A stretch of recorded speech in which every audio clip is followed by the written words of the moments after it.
నమస్కారం అండి. నా పేరు భార్గవి. ప్రసన్న కుమార్ సర్రాజ్ గారి కథలు సామాన్యంగా వ్యంగ్యంతో అలాగే హాస్యంతో కూడినవి అయి ఉంటాయి. ఈ పుస్తకానికి సంబంధించి ముళ్లపూడి వెంకటరమణ గారు ఏమన్నారు అంటే, ప్రసన్న కుమార్ గారిది చమత్కారి దారి. చమత్కారం కేవలం మాటల్లోనే కాదు, ఊహల్లో కల్పనలో కూడా. ఈ దారి గులాబీల దారి. పువ్వులు ఉన్నాయి, ముళ్ళు ఉన్నాయి. మంచి హాస్య రచయిత. ఆయన రీతి ఒరవడి పెట్టగల బడి అన్నారు. ఇక శ్రీరమణ గారు ఏమన్నారంటే, ఇందులో ఉన్న 38 కథలు హాస్య వ్యంగ్య ధోరణిలో నడిచినవే. సర్రాజు ప్రసన్న కుమార్ సహజ ధోరణే అది. గొప్ప గొప్ప సందేశాలు లేవు గాని హాయిగా చదివిస్తాయి. ఇక కార్టూనిస్ట్ మోహన్ గారు ఏమన్నారంటే, కథల ప్రపంచం పెద్దది, అందున హ్యూమర్ అంటే డేంజర్. తెలుగు సినిమా లాంటి వల్గారిటీకి, మీలో చక్కని సంస్కారానికి అపీల్ చేసే హాస్యానికి తేడా ఉంటుంది. ప్రసన్న కథలు ఈ పని చేస్తాయి. తెలుగు హాస్యం లెవెల్ పెంచిన సంతకం ప్రసన్న అని అన్నారు. బాపు గారు ఈ కవర్ పేజీ గీశారండి. అలాగే ఇందులో ఉన్న 23 కథలకు కూడా ఆయనే బొమ్మలు గీశారు. మిగిలిన కథలకి బాబా శశాంక్ చిత్రాలు గీశారు. ఇప్పుడు నేను చెప్పబోయే కథ పేరు డ్రీమ్ మర్చెంట్స్, అంటే కలల వ్యాపారులు. దేనికి సంబంధించిన కళలు అంటే, జనరల్గా తల్లిదండ్రులు ఎవరైనా సరే తమ పిల్లల మీద చాలా ఆశలు పెట్టుకుంటారు, కొన్ని కలలు కంటారు వాళ్ళ భవిష్యత్తుని దృష్టిలో పెట్టుకుని. వాటిని కొన్ని ఎడ్యుకేషనల్ ఇన్స్టిట్యూషన్స్ ఎలా ఎక్స్ప్లాయిట్ చేస్తున్నారు అనేదే మన ఈ కథ, డ్రీమ్ మర్చెంట్స్. ఇక కథలోకి వెళ్తే, ఇదిగో ఈ ప్రకటన చూడండి అని పేపర్ అందించింది ఇందిర. కళ్యాణమూర్తి ప్రకటన పడినంత మేర మడిచి ఇచ్చిన దినపత్రిక చూశాడు. కాస్త పరీక్షగా చూసి భార్యతో, పాపం అందరిది కాస్త అటు ఇటుగా మన భార్గవగాడి వయసే, ఒకేసారి ఆడామోగా మొత్తం 15 మంది తప్పిపోయారా? ఈ మధ్య కిడ్నాపులు ఎక్కువైపోయాయి అన్నాడు. కర్మ అని ఇందిర టీవీ మీద పెట్టిన కళ్ళజోడు తెచ్చి ఇచ్చింది. అది పెట్టుకుని మళ్ళీ చూశాడు. ఓ, ఇదేదో కోచింగ్ సెంటర్ యాడ్ అన్నాడు. అవును, MDAU కాలేజీ. ఆ ఫోటోల్లో ఉన్న వాళ్ళందరూ తప్పిపోయిన వాళ్ళు కాదు, టాప్ ర్యాంకర్లు అంది ఇందిర. అరే నిజమా? ఈ కాలేజీ కొత్తగా పెట్టారులాగుంది. ఈ పేరు ఇంతకుముందు ఎక్కడా వినలేదే అని ఆశ్చర్యపడ్డాడు మూర్తి. పెట్టి 2 సంవత్సరాల పైనే అయింది. చూడండి, ఈ కొద్ది కాలంలోనే ఎంత గొప్ప రిజల్ట్స్ సాధించారో. మన భార్గవిని కూడా ఇందులో చేర్పిద్దామండి. వాడికి 10th లో 85% వచ్చింది కదా. మన అబ్బాయి లాంటి బ్రిలియంట్స్కి ఈ కాలేజీయే బెస్ట్ అంది ఇందిర. అలాగే గాని నాకు ఈ అడ్మిషన్లు, వెళ్ళి వాళ్ళతో మాట్లాడటాలు, వీటన్నింటికీ టైం లేదుగా. ఎలా? నాకు తెలుసు మీరు ఆఫీస్కి ఒక్కరోజు కూడా నాగా పెట్టరని. పైగా మీ లోకం మీది. ఈ కాలం గురించి, ప్రపంచం ఎంత స్పీడ్గా పరిగెడుతోందో మీకు తెలీదని నాకు తెలుసు. అందుకే మా తమ్ముడికి ఫోన్ చేసి ఆ కాలేజీ బ్రోషర్ తెప్పించా. ఒరేయ్ వంశీ, టిఫిన్ తింటం అయిందా? తొందరగా రా అని కేకేసింది. వంశీ వచ్చాడా అంటుండగానే మూతి తుడుచుకుంటూ వచ్చి బ్రోషర్ అందించి పక్కనే స్టూల్ మీద కూర్చున్నాడు వంశీ. 40 పేజీల కళ్ళు తిరిగే కలర్స్లో అత్యంత ఖరీదైన పేపర్తో ఉందది, సావనీర్ సైజులో. ముఖ చిత్రం చిరంజీవి. ఇదేంట్రా కాలేజీ బ్రోషర్ అని ఏదో సినిమా పత్రిక ఇచ్చావు అన్నాడు మూర్తి. వంశీ విలాసంగా నవ్వి, బావా, ఈ రోజుల్లో సేలబిలిటీకి, పబ్లిసిటీకి ఫేమస్ ఫిగర్స్ని వాడుకోవటం మామూలైంది. చిరంజీవి ఈ కాలేజీ ఓపెనింగ్కి రిబ్బన్ కట్ చేశాడులే. అదీగాక చిరంజీవి ఫోటో వేయకుండా ఏ గౌతమ బుద్ధుడిదో, సరస్వతీదేవి ఫోటోనో వేస్తే ఇన్ని కాలేజీల కాంపిటీషన్లో ప్రత్యేకంగా ఈ MDAU సావనీర్నే ఎందుకు చూస్తారు అన్నాడు వంశీ. మూర్తి తలగొక్కుంటూ, ఇంతకీ MDAU కాలేజ్ అంటే ఏమిట్రా అని అడిగాడు. MDAU అంటే మమ్మీ, డాడీ, ఆంటీ, అంకుల్ కళాశాల అని అర్థం అన్నాడు. అంతటితో ఆగారే? అక్క, బావ, వదిన, షడ్డకుడు వగైరా కూడా తగిలించొచ్చుగా అన్నాడు మూర్తి కొంచెం చిరాగ్గా. అబ్బా, కాస్త మీ చిరాకుని పక్కన పెట్టి బ్రోషర్ తిరగేయండి.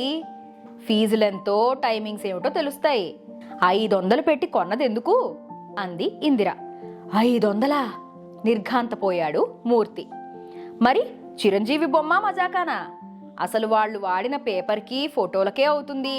అన్నాడు వంశీ. ఆ రాహుకాలంలో, ఆ వర్జ్య సమయంలో, ఎడంకన్ను అదురుతున్న దుర్ముహూర్తంలో పేజీ తిరగేశాడు మూర్తి. 1వ పేజీలో పెద్ద బొజ్జలేసుకుని పగలబడి నవ్వుతున్న ఫోజులో చేతులు జోడిస్తూ ఒక జంట ఫోటో ఫుల్ పేజీలో ఉంది. వీళ్లే బావా ఈ కాలేజీ ఫౌండర్స్, వివరణ ఇచ్చాడు వంశీ. 2వ పేజీ తిప్పగానే 6 మడతలు పెట్టి 1/8 డెమీ సైజులో ఆ కాలేజీ క్యాంపస్ ఫోటో ఉంది. ఈ చివరి నుంచి ఆ చివరి వరకు వైట్ హౌస్ లెవెల్లో ఉంది. ఇక తర్వాతి పేజీల్లో పేజీ పైభాగంలో చిరంజీవి రిబ్బన్ కటింగ్లు, ల్యాబ్ ఓపెనింగు, స్పోర్ట్స్ మైదానంలో ఫుట్బాల్ ఆడుతూ, పిల్లలతో డైనింగ్ టేబుల్ మీద భోంచేస్తూ ఇలాగా ఫోటోలున్నాయి. పేజీల కింద భాగంలో చిరంజీవి అందాల సినీతారలతో డాన్సులు చేస్తున్న ఫోటోలున్నాయి. ఒక పేజీలో వాటర్ ట్యాంక్ ప్రారంభోత్సవం కింద రెయిన్ సాంగ్ ఫోటో ఉంది. ఇంతకీ ఫీజుల గురించి ఎక్కడ రాశారు అన్నాడు మూర్తి టైం చూసుకుంటూ. ఇంకో పావుగంటలో ఆఫీస్కి బయలుదేరాలి. బావగారికి ఫీజు వివరాల పేజీ చూపిద్దామని వంశీ పేజీలు తిప్పుతూ ఉంటే ఒక ఫోటోలో ఎద్దులాంటి 3 పిల్లలకు ఫౌండర్ మేడం గోరు ముద్దలు తినిపిస్తోంది. ఫౌండర్ సారు గుర్రంలాగా వంగి ఉంటే ఆ పిల్లాడు ఎక్కి ఊరేగుతున్నాడు. ఇదిగో బావా అని చివరి పేజీ చూపించాడు. భార్గవ చేరతానన్న కోర్సు హాస్టలర్స్కైతే 40,000, డే స్కాలర్స్కైతే, అంటే ఇంట్లోనే ఉంటూ కాలేజీకి వెళ్ళి రావడం అన్నమాట, వీళ్ళకైతే 30,000 అని ఉంది. మూర్తి గుండె కొట్టుకుంది. తన ఇంజనీరింగ్ చదివే మొత్తం 3,000లో అయిపోయింది. ఈ 30,000, 40,000 ఏమిటి? టైమింగ్స్ చూశాడు. హాస్టల్లో ఉండి చదువుకునే వారికి స్టడీ అవర్స్ 24 గంటలట. డే స్కాలర్స్కి అయితే కేవలం 13 గంటలేట. అంటే పొద్దున్నే 7:30కు వెళ్ళి రాత్రి 8:30కు వస్తారన్నమాట. 40,000 దగ్గర ఒక చుక్క ఉంది. కింద చూస్తే అన్ని ఖర్చులు కలుపుకుని స్థానిక పనులు అదనం, నో హిడెన్ కాస్ట్స్ అని ఉంది. ఏమండి, మన వాడిని హాస్టల్లో చేర్పిద్దామండి. పసిబిడ్డ అంత పొద్దున్నే లేచి లంచ్ బాక్స్ తీసుకుని వెళ్ళి మళ్ళీ రాత్రి 9ంటికి వస్తే చాలా హైరానా పడిపోతాడు అంది ఇందిర. భార్య వైపు సూటిగా చూశాడు మూర్తి. భార్య కుట్ర అర్థమైంది. మా ఉద్యోగులకు హాస్టల్ ఏమీ లేదు, నేను కూడా హాస్టల్లో చేరిపోతే హాయిగా తెల్లవారుజాము నుంచి అర్ధరాత్రి దాకా సీరియళ్లు చూసుకోవచ్చని ప్లాను అనుకున్నాడు మనసులో. ఇంక నువ్వేమీ ఆలోచించకు బావా, రేపొక్క పూట సెలవు పెట్టి వెళ్ళి మాట్లాడొచ్చేద్దాం. మొత్తం డబ్బులన్నీ ఒక్కసారే కట్టక్కర్లేదట. పైగా మా నాడి మార్కులు చూసి డిస్కౌంట్ కూడా ఇస్తారు అన్నాడు వంశీ. Scene change. మధ్యతరగతి మారుతి కారులో 3 కాలేజీ క్యాంపస్లోకి వెళ్లారు. అతి కష్టం మీద ఓ షెవర్లెట్కి బెంజ్ కార్కి మధ్య కూసింత పార్కింగ్ జాగా దొరికింది. అన్ని కార్లున్నాయి. మరి 3 లోపలికి వెళ్ళారు. పెద్ద హాలు, గందరగోళంగా ఎవరి గోలలో వాళ్ళున్నారు. అందమైన ఓ 30 ఏళ్ల యువతి వచ్చి మూర్తికి షేక్ హ్యాండ్ ఇచ్చి చిరునవ్వు నవ్వింది. టక్ చేసుకుని టై కట్టుకున్న ఒకతను ఇందిరకు నమస్తే చెప్పాడు. 18 ఏళ్ల ఓ అమ్మాయి వంశీ భుజం మీద చెయ్యేసి రండి అంది చనువుగా. నడుస్తూనే పరిచయాలయ్యాయి. మూర్తి పక్కనున్న యువతి అడిగింది, ఏ గ్రూపు? ఏ పాజిటివ్ అన్నాడు మూర్తి కాస్త తడబడుతూ. ఆమె నవ్వి, బ్లడ్ గ్రూప్ కాదు, మీ అబ్బాయి తీసుకునే గ్రూపు అంది. అదా, ఎంపీసీ చెప్పాడు. ఓరగా ఇందిర వైపు చూశాడు మూర్తి. జీవితంలో ఇక పరాయి మొగాడితో మాట్లాడడం కుదరదేమో అన్నంత ఉత్సాహంగా నవ్వుతూ తుళ్ళుతూ మాట్లాడుతోంది టైగాడితో. వంశీ అయితే అసలు ఈ లోకంలోనే లేడు. 22 ఏళ్ల వెధవ, ఇంకా జీవితంలో సెటిల్ అవ్వలేదు. ఏమిటి ఇకిలింపులు సకిలింపులు ఆ అమ్మాయితో? అసలు ఈ కార్పొరేట్ కళాశాలల పద్ధతే వేరు. ఎంత గొప్పగా రిసీవ్ చేసుకున్నారో చూసారా అంది ఇందిర మూర్తి చెవిలో రహస్యంగా. ఎండీ రూమ్ దగ్గర సోఫాల్లో ఓ 25 మంది వెయిట్ చేస్తున్నారు, చేతుల్లో టోకెన్లు పెట్టుకుని. వీళ్ళు కూడా టోకెన్ తీసుకున్నారు. మూర్తితో వచ్చిన ఆవిడ, ఇందిరతో వచ్చిన ఆయన సెలవు తీసుకుని వెళ్ళిపోయారు వేరే జంట అన్వేషణలో. వంశీ పక్కన అమ్మాయి వాళ్లతో, మీరెళ్ళండి, నేను వీళ్లకు క్యాంపస్ అంతా చూపించి వస్తాను అంది. తన పేరు పుష్యగామిట. అదేం పేరు, జలాంతర్గామిలా అనుకున్నాడు మూర్తి. మన వంతు వచ్చేసరికి ఇంకా గంట పడుతుంది, రండి అలా తిరిగొద్దాం అంటూ లేచి వంశీకి చెయ్యి అందించింది. వంశీ చటుక్కున లేచాడు. ఆ అమ్మాయి చెయ్యి వదలకుండానే పదండక్కాయ్ అన్నాడు. వరండాలో నడుస్తున్నారు. అటూ ఇటూ క్లాస్ రూములు. చాలా నిశ్శబ్దంగా ఉంది. ఇదేమిటి, టీచర్లు పాఠాలు చెప్పట్లేదా? క్లాసులన్నీ సైలెంట్గా ఉన్నాయి అన్నాడు మూర్తి. పుష్యగామి నవ్వి ఒక క్లాస్ రూము విండో దగ్గర ఆగింది. టీచర్ అమ్మ జాకెట్టుకి గుచ్చి ఒక కాలర్ మైక్ ఉంది. అది వైర్లెస్ మైకుట. ఇంకా నేను పెట్టుకున్నాం కదా, అలాగనమాట. స్టూడెంట్లందరికీ తల మీద చిన్న సైజు హెల్మెట్స్ లాగా ఇయర్ ఫోన్లున్నాయి. ఆవిడ రహస్యంగా పాఠాలు చెబుతోంది, మూడో చెవివాడికి వినబడకుండా. ఆవిడ మాటలు స్టూడెంట్స్ చెవుల్లో బాగానే వినబడతాయట. ఎందుకిలా అంటే సౌండ్ పొల్యూషన్ తగ్గించడానికట. మూర్తి గమనించాడు, సగం మందికి పైగా పిల్లలకి కళ్ళద్దాలున్నాయి. తను చిన్నప్పుడు చదువుకున్న స్కూలు జ్ఞాపకం చేసుకున్నాడు మూర్తి. హాయిగా ఓ పెంకుటింట్లో పిల్లల సందడి, టీచర్ అమ్మ గదమాయింపులు, కిటికీలోంచి బయటకు చూస్తే పచ్చటి చెట్లు, క్లాస్ రూముల్లో గూడులు కట్టుకుని స్వేచ్ఛగా లోపలికి వస్తూ పోతూ కిచకిచమని శబ్దాలు చేసే పిచ్చుకలు. ఇక్కడేంటి, మాట పలుకు లేకుండా? ఈ ఇంటర్మీడియట్ పిల్లలకు పెద్ద బాల శిక్షలాగుంది. హాస్టల్ దూరంగా కనిపిస్తోంది. కిందకి దిగారు. ఇందాక కనిపించలేదు గాని ఒక గది ప్రత్యేకంగా కనిపిస్తోంది. ఆ గది పై గడపకి కొట్టుడు గది అని రాసి ఉంది. లోపల ఓ 40 ఏళ్ల ఆవిడ కూర్చుని ఉంది. వెనకాల గోడలకి పూర్వకాలంలో రాజుల కోటల్లో గోడలకి ఇంటూ మార్కులాగా ఖడ్గాలు వేలాడుతున్నట్టు బెత్తాలు వేలాడుతున్నాయి. ఆవిడ ఒక బెత్తానికి షార్పుగా పదును పెడుతోంది. అప్పుడే ఒక విద్యార్థి లోపలికొచ్చాడు. బిక్కమొహం వేసుకుని వాళ్ళ క్లాస్ టీచర్ ఇచ్చిన చీటీ ఆమెకు చూపించాడు. ఆవిడ టేబుల్ పక్కన కన్ఫెషన్ బాక్స్ లాంటిది ఉంది. ఆమె సిగ్నల్ ఇవ్వగానే ఆ బాక్స్లోకి వెళ్ళి నిలబడ్డాడు ఆ కుర్రాడు. చెప్పు, ఏం చేసావు అంది. ఆ కుర్రాడు భయపడుతూ, ఈరోజు క్లాసుకి జామెట్రీ బాక్స్ తెచ్చుకోలేదు మేడం అన్నాడు. ఇంకా? లంచ్ బాక్స్లో కంపల్సరీగా ఓ యాపిల్ పండు తెచ్చుకోవాలని రూల్ ఉంది కదా మేడం. మా డాడీ పొద్దున్నే స్కూటర్ వేసుకుని ఊరంతా తిరిగారు, ఎక్కడా దొరకలేదు, అందుకని. అంతేనా? ఇంకేమైనా చేసావా? టీచర్ ల్యాబ్కి వెళ్ళి 5 నిమిషాల్లో తిరిగి వచ్చారు. ఆ లోపల నేను నరేష్ని రామ్ గోపాల్ వర్మ భూత్ చూసావా అని అడిగానండి. సరే బయటకు రా అని చాలా కూల్గా, ప్రొఫెషనల్గా బెత్తం తీసుకుని 9 సార్లు ఎడా పెడా కొట్టింది. తర్వాత ఓ స్లిప్ మీద ఏదో రాసి స్టాంపు వేసి మీ టీచర్కి ఇవ్వు అని మళ్ళీ బెత్తం సానబెట్టుకుంటోంది. ఆ కుర్రాడు నీళ్లు నిండిన కళ్ళతో వెళ్ళిపోయాడు. మూర్తి, ఇందిర మొహమొహాలు చూసుకున్నారు. అప్పుడే వైస్ ప్రిన్సిపాల్ట అటే వెడుతూ ఆమెను పలకరించాడు. ఏంటి సార్, 30 కొత్త బెత్తాలు శాంక్షన్ చేయమని అర్జీ పెడితే 20 ఇచ్చారు. ఈ పాత బెత్తాలతో ఎంత అవస్థ పడుతున్నానో తెలుసా అంది గోముగా. వైస్ ప్రిన్సిపాల్ నే చెప్తాలే స్టోర్ కీపర్కి అని అనునయించి వెళ్ళిపోయాడు. మూర్తి, ఇందిర, వంశీ అక్కడి నుంచి కదిలారు. అవును పుషగామి, 1-2 తప్పులు సరే, ఆ కుర్రాడి టీచర్ బయటకెళ్లిన టైంలో వాళ్ళు భూత్ గురించి మాట్లాడుకుంటున్నట్లు ఆమెకు ఎలా తెలిసింది అడిగాడు మూర్తి. పుష్యగామి కిలకిలా నవ్వుతూ, అదే సార్ మా కార్పొరేట్ కాలేజీ ఆధునిక టెక్నాలజీ. బెంచీల కింద రహస్యంగా మైకులుంటాయి. స్టూడెంట్స్ మాట్లాడుకునే మాటల్ని రహస్యంగా ట్రాప్ చేస్తారు. టీచర్కి వెంటనే చెప్తారు, ఆవిడ శిక్షిస్తుంది అంది. అవును, ఆ శిక్ష ఏదో ఆవిడే అమలు చేయొచ్చుగా అడిగింది ఇందిర. లేదండి, ఆవిడే కాదు, చాలామంది టీచర్లు అహింసా మార్గాలలో నడుస్తూ ఉంటారు.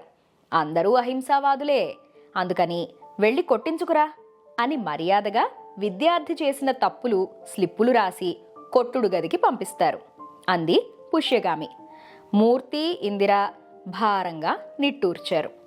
హాస్టల్ వార్డెన్ అనుమతి తీసుకుని లోపలికెళ్లారు. 3 అంతస్తులున్నాయి. హాస్టల్లో పిల్లలున్నారేమిటి, క్లాసులు జరుగుతున్నాయి కదా అన్నాడు మూర్తి. వీళ్ళు సప్లిమెంటరీ స్టూడెంట్స్, మళ్ళీ పరీక్షలు రాయాలి అంది పుష్యగామి. ఒక్కో గది చూసుకుంటూ వెళుతున్నారు. రూమ్స్ తలుపులు మూసి ఉన్నాయి గాని విండోస్ తెరిచే ఉన్నాయి. వాటికి కటకటాలలాగా ఇనుప చువ్వలున్నాయి. వీళ్ల అలికిడి విని రూముల్లో పిల్లలు వచ్చి కటకటాలు పట్టుకుని అభావంతో చూస్తున్నారు. కొందరి వదనాలు దిగులుగా ఉన్నాయి. కళ్ళ కింద నల్లటి చారలు. కొంతమంది పిల్లలకు భూతద్దాల కళ్ళజోళ్లున్నాయి. వీళ్ళు క్లాసులకు వెళ్ళరా అడిగాడు వంశీ. వీళ్ళు పగలంతా హాస్టల్లో చదువుకుని రాత్రి భోజనాలయ్యాక నైట్ క్లాసులకి వెడతారు. నైట్ క్లాసులా? అవునండి, 24 గంటలు చదివితే గాని బాగా మార్కులు రావు గదా. ర్యాంకులు రాకపోతే మా కాలేజీకి ఎంత అప్రదిష్ట. నైట్ క్లాసులకెళ్ళి 3 గంటలకు వచ్చి ఎంచక్కా నిద్రపోయి మళ్ళీ 4 గంటలకు లేచి చదువుకుంటారు. మా హాస్టల్ వార్డెన్ చాలా స్ట్రిక్టు. అన్ని రూముల్లోనూ బెల్లులు పెట్టించింది. కరెక్ట్గా తెల్లవారుజామున 4 గంటలకు తన రూములో బటన్ నొక్కుతుంది. ఆ శబ్దానికి పెద్ద పులైనా బెదురుతూ లేవాల్సిందే చెప్పింది గొప్పగా. పోన్లే, ఓ గంటైనా నిద్రపోనిస్తున్నారు గొణుక్కున్నాడు మూర్తి. అది వినిపించింది పుష్యగామికి. అసలు మనిషికి 2-3 గంటల కంటే నిద్ర అనవసరం సార్. ఎన్టీ రామారావు గారు రాత్రి 12ంటికి పడుకుని మళ్ళీ తెల్లవారుజామున 3ంటికే నిద్ర లేచి పనుల్లోకి దిగిపోయేవారట. ఎక్కడో చదివాను అంది. అవును, అందుకే ఆ మహానుభావుడు దిగిపోయాడు అన్నాడు మూర్తి. ఆ మాత్రం పెద్ద వయసు వారికి 3 గంటల నిద్ర చాలితే పిల్లలు వీళ్ళకి గంట నిద్ర చాలు గదా అంది పుష్యగామి. మూర్తి ఇందిర ఏమీ అనలేదు. వరండా చివరి వరకు వెళ్ళి ఇక వెడదాం అని తిరిగొస్తుంటే రూముల్లో పిల్లలు విండో నుంచి వెనక్కి తిరిగి తమ స్టడీ టేబుల్స్ దగ్గరకు ఎడుతూ ఉంటే మూర్తి గమనించాడు. వాళ్ళ హాస్టల్ యూనిఫామ్ తెల్ల చొక్కాల వెనక నంబర్లున్నాయి. మూర్తి తెల్లబోయి ఆ నంబర్లేమిటి అన్నాడు. పుష్యగామి చిరునవ్వుతో, ఇంతమంది పిల్లల పేర్లు గుర్తుపెట్టుకోవటం పాపం వార్డెన్ గారికి కష్టం కదా సార్, అందుకనే ఈ ఏర్పాటు అంది. అంతా కిందికి దిగారు. అవుట్ గేటుని సమీపిస్తుంటే లోపలే 2 గదులున్నాయి. గేటుకి కొంచెం దూరంగా ఒక గది ముందు 2 మనుషులు తాళ్లు పేనుతున్నారు. ఒకడు ఆ తాళ్లని 6 అడుగుల చొప్పున కట్ చేసి ఓ పక్కన మోపులా పెడుతున్నాడు. ఎందుకా తాళ్ళు అడిగాడు మూర్తి. పుష్యగామి మొహమాటంగా నవ్వి, ఒక్కోసారి స్టూడెంట్లు సైకలాజికల్గా పరీక్షలకు భయపడి అప్పుడప్పుడు వెరీ రేర్గా సూసైడ్లు చేసుకుంటారు కదండి. మా కార్పొరేట్ కాలేజీల హాస్టళ్లలో అన్నీ ఖరీదైన దుప్పట్లు బెడ్షీట్లు ఉంటాయి. అవి పాడైపోతే మాకు చెడ్డ పేరు కదండి, అందుకని అంది పుష్యగామి. ఇక చాలే, పోదాం పదండి బావా. అప్పటి వరకు ఆ పిల్ల చెయ్యి పట్టుకుని ఉన్న వంశీ ఆమెకు దూరంగా జరిగి అన్నాడు. గేటులోంచి బయటకు వస్తూ ఓరగా చూశాడు మూర్తి ఆ 2వ గది వైపు. ఉరి వేసుకునే గదికి దారి అని బాణం గుర్తుతో ఓ బోర్డుంది మొక్కల మధ్య. Scene change. ఆ రోజు ఆదివారం. మూర్తి ఆలోచిస్తూ పడకుర్చీలో కూర్చున్నాడు.